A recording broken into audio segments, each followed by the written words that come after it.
Welcome to Think Big with Dan and Qasim. Join hosts Dan Melnick and Qasim Masood as they explore big ideas, limitless possibilities, and engage with visionaries, entrepreneurs, and thought leaders who dare to dream big, get inspired, motivated, and find practical tips for personal growth. Think big, dream bigger, and ignite your potential. Welcome to Think Big with Dan and Qasim. Our guest today is Michelle. So, Michelle, if you want to go ahead and introduce yourself, tell us where you live and what you do. My name is Michelle Padilla. I live in North Carolina, and I am a director of strategic and integrated sales and marketing for Aventis Whole Health. Awesome. So I'm just curious more about your background. Like, what did you kind of do before and how did you get into this career? Actually, my background is a school teacher. I was an education major, and I was an art teacher before I was anything. I taught art to middle school students.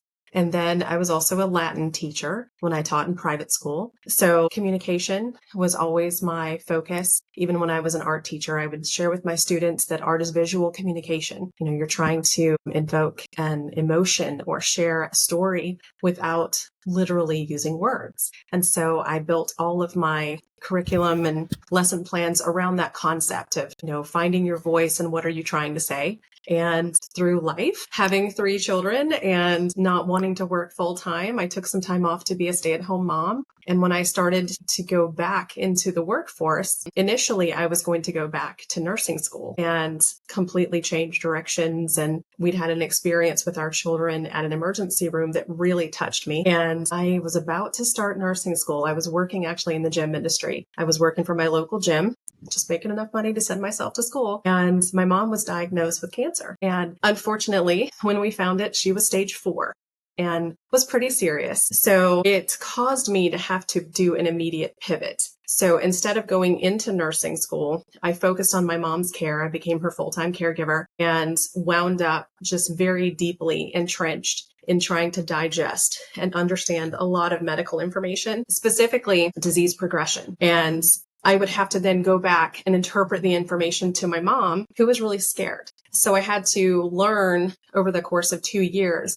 how to take in these big titles and big words and big things and break it down to someone who was scared. And what is interesting is what came out of that is I started a career from there in hospice medical marketing because I wanted to work for the company that took care of my mother. And I really wanted to address some of their marketing materials because when my mom went on hospice care, it wasn't the best experience. We didn't really understand. And actually, we turned it down when we were first offered. So I started working for the company that took care of my mother because they did such a good job caring for my mom. And I wanted the world to know about hospice.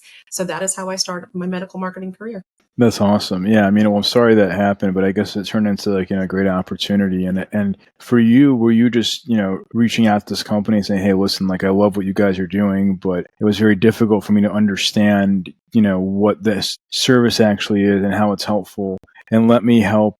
Obviously, it's unfortunate what happened, but it seems like it was a great opportunity in terms of your career because you were essentially seeing this company and saying, hey, listen, I'm using the service. It's a great service. It's very difficult for me to understand actually what they do and how they do it. And you basically just approach them and say, hey, listen, I can help relay this message to your customers in a much more efficient way. That is exactly what happened. I was still working in the gym industry and I was actually running the UFC gym. We had the flagship store in North Carolina. And one of our members was a hospice nurse. And she went from being a hospice nurse to being what's called an HCC or HCL, depending on your company. It's basically a salesperson. And I just noticed her badge. We started chatting, figured out that she actually worked for one of the brands. So the company that took care of my mom was an umbrella company and they had 13 brands. So she worked for one of the affiliate brands. So we started chatting and I told her my hospice experience, that the first time we were introduced to the concept, the materials were not clear. It was just so up here, so cerebral. And I said, when I looked at the information, I didn't understand what our family was in for if we didn't step in and get hospice care. And I didn't understand the benefit to my mom. And so I was just sharing because she said, well, what if you could change careers? I didn't know she was trying to recruit me. She said, what if you could change careers? And I said, you know what? If I could do anything, I would work for a hospice company, a geriatric company, a long-term care, something on that end of the spectrum. Because here I am in fitness, right? So I'm on this end. And I said, I would go to the other end. And I would create materials and campaigns and blogs and all the things to tell the world about the best way to care for our older family members, grandma, grandpa, great aunts. Like we want them around as long as possible. We want them happy. We want them healthy. And then of course there's hospice, which is the last 6 months of their lives. But I just was telling her, man, when my mom started hospice care, 5 days, not even 5 days, her pain was completely under control. The household was no longer in chaos. It just brought peace to our entire family. And I said, I just want to tell the world how possible this is. And she just gave me a number and she said, call this guy, tell him to hire you, tell him what you told me. And that's genuinely how I started. And I wasn't entirely qualified either. So I was supposed to get the job. I was supposed to have a true medical background and I didn't. I was a certified caregiver. So I was certified in a medical capacity, but it was for individuals with special needs to be an in-home caregiver. I was not a nurse. I was not a nurse. I did not get to start my nursing career, but it was just enough that in the interview process, he was asking, how would you explain this? And he gave me a complex, situation. Explain this to me as a patient. And it was interesting because what he gave me was a cancer diagnosis, which is what my mom had passed away with. And I was like, that's cake, buddy. So I spit it back out to him. Like, this is how I would explain this. And in starting to work with the company, my first year, I did a complete revamp of all of the materials, of all of the communication, all of the imagery, everything, did a full overhaul because I was an art major in school and then later became an education major. So art theory was my jam. So coming in and changing those colors and changing the layout, they had such an increase in patients coming on service with us. It was insane. Like the CEO, the COO, they were like, who is this woman? So they brought me into an office and they sat me down and said, what? Tell us your story. And so when I told them my story, that was the day that I went from being just a specialist and working with the sales and the marketing team to really taking the helm and driving the quarterly campaigns, driving the messaging. And it was like a dream come true for me. And so that was how I got my start. So now I'm in long-term care, and that's not the same as hospice care. We are taking care of patients with primary care providers, with, giving them behavioral health services. So like therapy. So if a patient comes and they find out they have to move into long-term care, one of the first things you have to watch for is depression. So we provide therapy services. And so it's like the precursor before you need hospice to get folks in the best place they can be before they go into that stage of life. I just can't get enough of it. I mean, I just love this population. For sure. And then I guess in terms of marketing, obviously it's like when it comes to this field, I'm sure marketing is different than any other industry. There's a lot of regulations, I guess, things that you can and can't say. So what does that look like? I mean, are you guys typically, working directly with long-term care facilities, like when you're marketing, or is it more so conferences, running ads, all of the above? Like, what does that kind of look like? All of the above. All of the above. So it's social media campaigns, it's paper collateral, it's e-blasts, it's collaborative events with long-term care facilities, it's conferences. We do so many conferences. I told them we should build a page on our website that says, where in the world is Aventus Whole Health? Like, where in the world is Carmen San Diego? Because we're always somewhere. We're out there talking. It's great. Like, it's just a full 360 degrees of marketing is the way we build our messaging, but very similar to hospice marketing, 360 degrees, because you want to talk to a facility, you want to talk to a hospital system, you also want to talk to a patient and their family, and you want to reach everyone because they all need to know who is taking care of their family, how are they being cared for. So it's a very similar concept to hospice marketing, but you did touch on compliance. So I want to call that out. So yes, medical marketing is very specific when it comes to compliance. You cannot make claims. There are a lot of things that you can say, a lot of things that you cannot say. And Oftentimes, when I step into a company and I step into a role, the first thing I'm going to do is just sit down, print off the materials from the print files, and I'm just going to redline them, go through, and just look for things that could this be a non-compliant statement? Could this be? And just check it all. Once I get all my notes together, then I send it over to the compliance team, the actual legal team, and say, hey, look behind me. What do you think? Are these safe? Are these not safe? Luckily,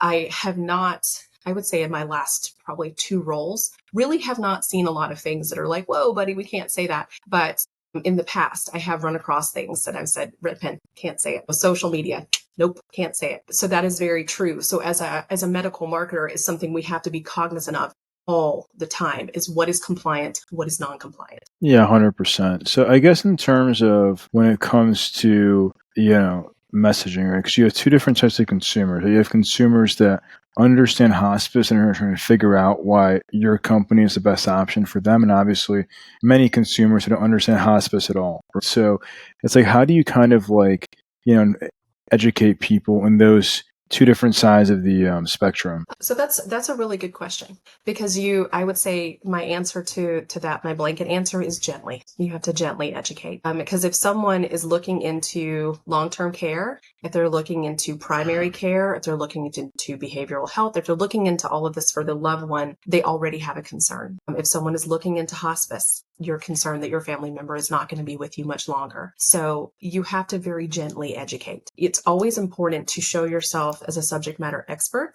and a thought leader in the field. So you want to have those marketing tools that speak more to B2B. Hey, this is what I can do for your patients. But then when you are directly going to be marketing to a family, you have to have a different look. You have to have a different feel. You want to use as few words as possible and as compassionate of a message as possible, if that makes sense.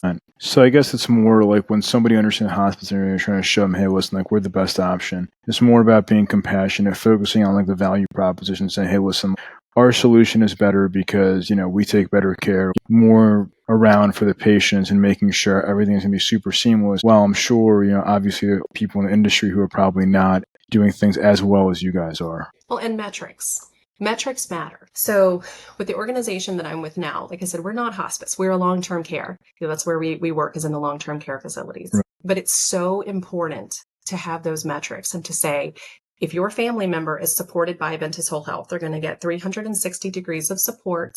And this is what that will look like for you. You will have a reduction in falls. You will have a reduction in rehospitalization. And this is really important, because if you have a family member who's in a long-term care facility and they fall, if they fall once, they're more likely to fall twice. If they fall twice, they're more likely to fall a 3rd time. But each time they fall, it's going to be more catastrophic.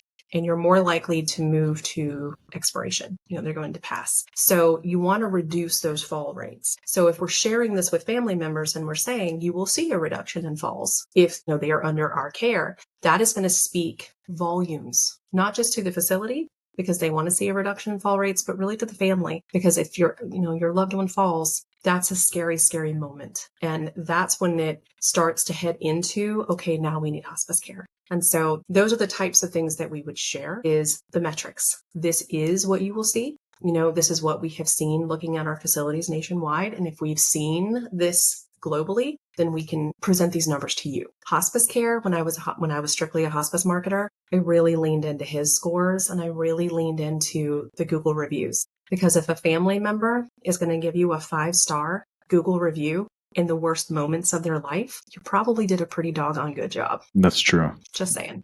That's a great point. So obviously now we're like a little bit over the halfway point here in 2025. So what are you guys most focused on for the rest of this year? What am I personally, or the company that I work for? Both. Okay. So me personally, I would say I am focusing on having better metrics and better numbers than I did in the first half of the year. We had some exceptional numbers. I've just been with Adventist for about 7 months. So my 6-month mark, I had only taken over our social media and our digital marketing for about 60 days of that first 7 months. So I had a good 5 months to show like what I can do. And for me personally, for the next 6 months, I want to blow those numbers out of the water. I want to really make my boss look good. and I want to get our messaging out there. I want to become a household name. Like that's what I'm really working towards. As a company, I would say our focus right now is just showing the thought leadership of our leaders. Our organization is very intimate. Even though it's large, it's a group of leaders that are all PhDs and friends. And then they started the company because they wanted to see a change. They wanted to see things done differently. And they're just the most incredible experts I have ever met in the field.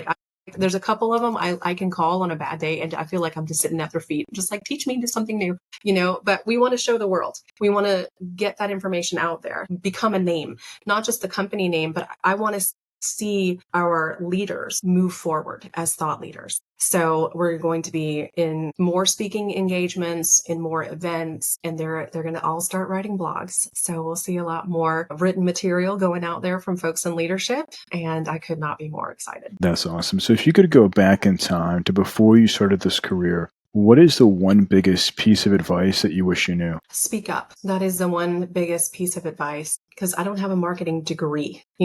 I earned my, I guess you could say I earned my position through grit and experience. So I would come into a meeting and I would have these ideas and I would just sit there like, okay, well, I'm just a marketing manager or I'm just a marketing sales and support specialist or what have you. And then I wouldn't speak up. And so it took me a few years to go, you know what? I've got the metrics. I've got the numbers. Not many people can say, I brought in $450,000 in new business just through social media. Just going to put that out there. And so it was just a moment for me where it finally clicked and I realized that building all of those lesson plans underneath a curriculum and designing that was not really any different than building a marketing campaign with a strategy. And once that finally clicked, then I started speaking up and saying, what if we did this? And it just was so exciting when the room would go, we didn't think of that. Oh my gosh. And then all of a sudden we would listen and head in that direction. And I was able to step in with the strategy. I wish I had raised my hand 10 years sooner. And that's good advice. If somebody watching the show wanted to work with you guys or wanted to reach out to you directly, do you mind sharing your company website, email, social media, I guess best ways to get in contact? Sure. So the company website is eventuswholehealth.com. And if you send anything through the contact us, I'm the person who checks all of them. So if you want to reach me, that's one of the easiest way, or find me on LinkedIn. If you're not trying to sell me something, I pretty much will connect to anybody. So, I would love to help. And, some areas where I can help would be I can teach sales strategy. It's duplicatable. I can teach social media strategy. I can teach integrated strategy where you're looking at print media versus blogs with SEO, with social media. How does it all come together and drive forward for revenue generation? I'm not going to be able to help you a whole lot with impressions because that's not my best area, but I can help you with closing the deal. So if you're looking for revenue generation, I'm your girl. So I would say those are the best ways to get a hold of me. Awesome. Well, Michelle, thanks so much for your time today. Great. Thank you.